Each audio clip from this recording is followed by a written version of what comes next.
14 দিনের যুদ্ধবিরতি শেষ হওয়ার আগে ফের সরাসরি সংলাপে বসতে চায় যুক্তরাষ্ট্র ও ইরান। দ্বিতীয় দফা আলোচনার ভেন্যু হিসেবে পাকিস্তানের রাজধানী ইসলামাবাদকেই প্রথম কাতারে রেখেছে উভয় পক্ষ। এএফপি বলছে, উভয় পক্ষকে আবারও আলোচনার টেবিলে আনতে চেষ্টা চালিয়ে যাচ্ছে পাকিস্তানের কর্মকর্তারা। নিয়মিত যোগাযোগ রাখছেন দুদেশের কর্মকর্তাদের সাথে। আসন্ন সংলাপ ইরানের সদিচ্ছার উপর নির্ভর করছে বলে জানান যুক্তরাষ্ট্রের ভাইস প্রেসিডেন্ট জেডি ভ্যান্স। বল এখন তেহরানের কোর্টে, তাদের ইচ্ছের উপরেই ভবিষ্যৎ নির্ধারণ করছে বলে মত ভ্যান্সের। তেহরান পারমাণবিক অস্ত্র তৈরি করবে না এমন প্রতিশ্রুতি দিলেই চুক্তি সম্ভব বলে জানান তিনি। যুক্তরাষ্ট্রের কঠিন সব শর্তের বিপরীতে 5 বছর ইউরেনিয়াম সমৃদ্ধকরণ স্থগিতে রাজি ইরান। তবে এমন প্রস্তাব উড়িয়ে দিয়েছেন মার্কিন প্রেসিডেন্ট। এদিকে হরমুজ প্রণালী ও উপসাগরীয় অঞ্চলের বন্দরগুলো অবরুদ্ধ করে রেখেছে যুক্তরাষ্ট্র। তবে মার্কিন নৌবাহিনীর এসব জাহাজে ভয়াবহ হামলার হুঁশিয়ারি দিয়েছে ইরান। আর এই প্রণালী নিয়ে খাদের কিনারে ন্যাটো যুক্তরাষ্ট্রের সম্পর্ক। এই পথে কোনো প্রকার সামরিক শক্তি জাহিরে আপত্তি জানিয়েছে ফ্রান্স, জার্মানি, স্পেনের মতো দেশ। হরমুজ প্রণালী আর আলোচনায় দর কষাকষির মাঝেই লেবাননে চলছে জায়নবাদীদের তাণ্ডব। দেশটির দক্ষিণের বেসামরিক এলাকায় থেমে থেমে মিসাইল আর ড্রোন হামলা চালাচ্ছে তেল আবিব। ধ্বংস করে দেওয়া হয়েছে একটি হাসপাতালও। এমন অবস্থায় ওয়াশিংটনে বৈঠকে বসতে যাচ্ছে লেবানন আর ইসরায়েলের কর্মকর্তারা। যদিও এই আলোচনা বাতিলের আহ্বান জানিয়েছেন হিজবুল্লাহ নেতা নাইম কাশেম। এই আলোচনার কোনো মানেই হয় না। ইসরায়েলের সাথে বৈঠক বা সমঝোতা মানে হেরে যাওয়া। এই আলোচনা বাতিল করা হলে তা হবে লেবানিজদের জন্য ঐতিহাসিক ও সাহসী সিদ্ধান্ত।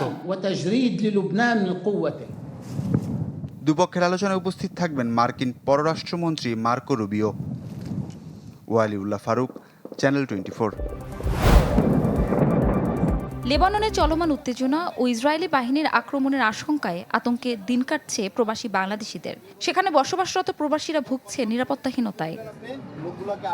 উত্তরাঞ্চলের কিছু এলাকায় পরিস্থিতি স্বাভাবিক থাকলেও বৈরুতের ভয়াবহ হামলা অব্যাহত থাকায় উদ্বেগ বেড়েছে বাংলাদেশিদের। আমরা তাহির লেবানন দক্ষিণাঞ্চলের মধ্যে সুর এলাকা, এই এলাকার মধ্যে খুব ভয়াবহই, খুব আতঙ্কতে আমরা 3 যাপন করতেছি। আমাদের বাসা ছিল বোম পড়ে বাসা ভাঙা গেছে গা। তারপরে রাতে 3:30 বাজে আমরা বাসা থেকে সবাই কান্নাকাটি করে বেরিয়ে গেছি। বাংলাদেশ দূতাবাসে যতটুকু সাহায্য করছে আলহামদুলিল্লাহ অনেক ভালো। যতদিন লেবাননের সংকট না কাটবে ততদিন এমবাসি এই প্রবাসীদের পাশে থাকবে। অনেকেই ঘর থেকে বের হতে ভয় পাচ্ছেন।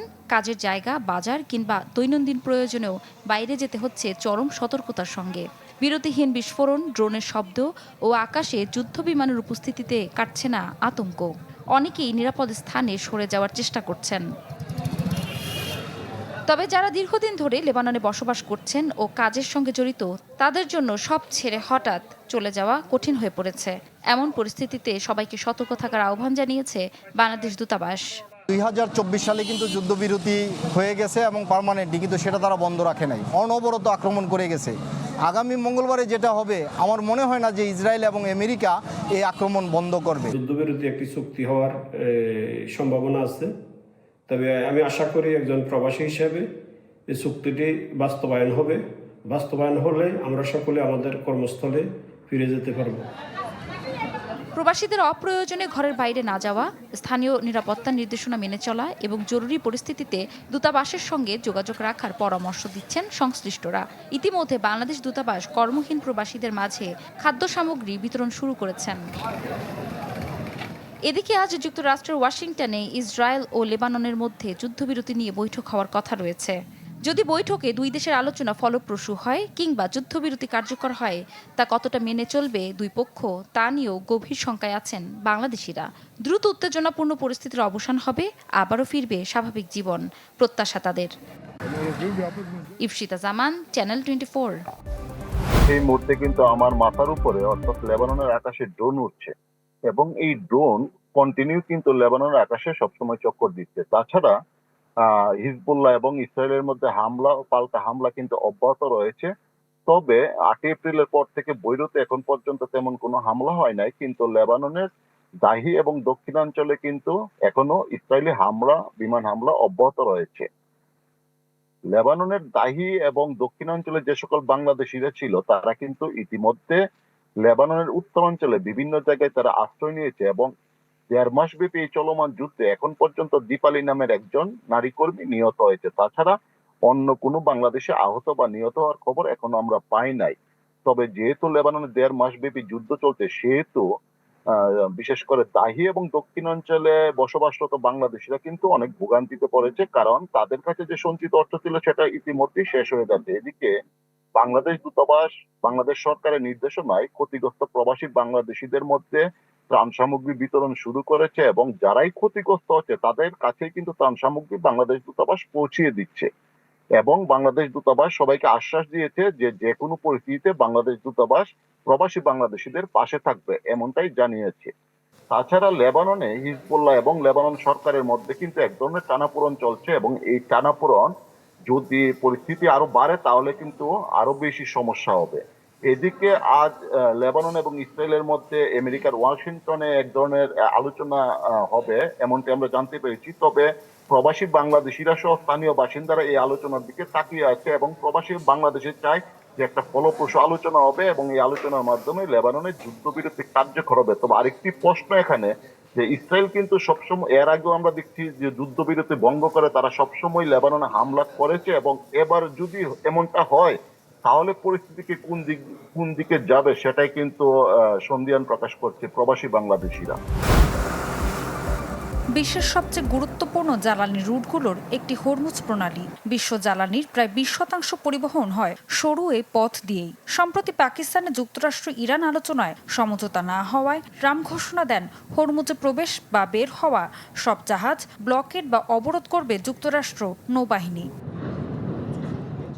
বিশেষজ্ঞরা বলছেন ট্রাম্পের এই পদক্ষেপ হবে এক ধরনের সামুদ্রিক নিষেধাজ্ঞা প্রয়োগ, অর্থাৎ সন্দেহভাজন জাহাজ থামানো, তল্লাশি চালানো, এমনকি জব্দ করা হতে পারে, বিশেষ করে যেসব জাহাজের সাথে ইরানের কোনো বাণিজ্যিক সম্পর্ক রয়েছে। বিশ্বের অনেক গুরুত্বপূর্ণ নৌপথের মতো হরমুজ প্রণালীও একটি চেকপয়েন্ট বা সংকীর্ণ পথ। তবে অন্য অনেক পথের বিকল্প থাকলেও হরমুজের কোনো বিকল্প নেই, এটি পার হয়ে যেতে হয়। তাই যুক্তরাষ্ট্রের এই পদক্ষেপ সরাসরি উত্তেজনা বাড়াবে। ট্রাম্প এই অবরোধকে আলোচনায় চাপ সৃষ্টি করার হাতিয়ার হিসেবে ব্যবহার করছেন। আন্তর্জাতিক আইনের দিক থেকেও বিষয়টি জটিল। সমুদ্রপথে অবাধ চলাচল আন্তর্জাতিকভাবে স্বীকৃত অধিকার। জাতিসংঘের অনুমোদন ছাড়া আন্তর্জাতিক জলসীমায় জাহাজ থামানো আইনগতভাবে প্রশ্নবিদ্ধ বলছেন বিশেষজ্ঞরা। এই পরিস্থিতিতে যুক্তরাষ্ট্রের মিত্ররাও নিয়েছে সতর্ক অবস্থান। যুক্তরাজ্য এই অবরোধে অংশ নেবে না বলে সাফ জানিয়ে দিয়েছেন কিয়ার স্টারমার। এদিকে ইরান এই পদক্ষেপকে সমুদ্রদস্যুতা বলে আখ্যা দিয়েছে। তাদের হুঁশিয়ারি এমন পরিস্থিতি পুরো অঞ্চলেই তৈরি করবে নিরাপত্তা ঝুঁকি। এদিকে প্রণালীতে স্থাপিত মাইন, বাড়তি বিমা খরচ এবং জাহাজ জব্দের ঝুঁকি বিশ্ব বাণিজ্য জ্বালানি বাজারকে অস্থিতিশীল করে তুলতে পারে। সব মিলিয়ে হরমুজ প্রণালী ঘিরে এই নতুন উত্তেজনা শুধু যুক্তরাষ্ট্র ও ইরানের মধ্যে সীমাবদ্ধ নয়, এটি প্রভাব ফেলতে পারে পুরো বিশ্ব অর্থনীতি ও জ্বালানি নিরাপত্তায়। ঋতু সাহা, চ্যানেল 24। যুক্তরাষ্ট্র ইসরায়েলের সাথে যুদ্ধে ইরানের তুরুপে তাস হরমুজ প্রণালী, যার কিছুটা হলেও নিয়ন্ত্রণ নিতে এখন মরিয়া ওয়াশিংটন। তেহরানের ভঙ্গুর অর্থনীতির ওপর চাপ বাড়াতে শুরু করেছে অবরোধ। এতে তেহরান তো বটেই, দুশ্চিন্তা বেড়েছে উপসাগরীয় দেশগুলোরও। এরই মধ্যে হরমুজ থেকে সামরিক অবরোধ তুলে নিতে যুক্তরাষ্ট্রকে চাপ দিতে শুরু করেছে সৌদি আরব। তাদের শঙ্কা, এর জেরে বাব আল মানদেব প্রণালী, লোহিত সাগর সহ অন্যান্য গুরুত্বপূর্ণ নৌপথও বন্ধ করে দিতে পারে তেহরান। আরব কর্মকর্তাদের বরাতে এমন তথ্য দিচ্ছে মার্কিন গণমাধ্যম ওয়াল স্ট্রিট জার্নাল। হরমুজ বন্ধ থাকলেও সম্প্রতি সৌদি আরব তাদের তেল রপ্তানি যুদ্ধের আগের অবস্থায় ফিরিয়ে আনতে সক্ষম হয়েছে। মরুভূমির ভেতর দিয়ে পাইপলাইনের মাধ্যমে লোহিত সাগরে অপরিশোধিত তেল পাঠিয়ে তারা প্রতিদিন প্রায় 70 লাখ ব্যারেল রপ্তানি করছে। কিন্তু লোহিত সাগর থেকে বের হওয়ার পথ বাব আল মানদেব বন্ধ হয়ে গেলে এই সরবরাহ পড়বে হুমকিতে। ইয়েমেন ও হর্ন অফ আফ্রিকার মাঝখানের একটি সংকীর্ণ জলপথ হল বাব আল মানদেব, যা লোহিত সাগরকে ভারত মহাসাগরের সঙ্গে যুক্ত করেছে। সুয়েজ খালের দিকে যাওয়া এই প্রণালী এশিয়া ও ইউরোপের মধ্যে জাহাজ চলাচলের অন্যতম গুরুত্বপূর্ণ রুট। ইয়েমেনে ইরানের মিত্র হুথি বিদ্রোহীরা বাব আল মানদেবের কাছের উপকূলের একটি বড় অংশ নিয়ন্ত্রণ করে। আরব কর্মকর্তারা বলছেন প্রণালীটি আবার বন্ধ করে দিতে হুথিদের ওপর চাপ দিচ্ছে ইরান। তেহরান যদি বাব আল মানদেব বন্ধ করতে চায়, এক্ষেত্রে হুথিরাই হবে তাদের প্রধান সহযোগী। রাখি জেসমিন, চ্যানেল 24।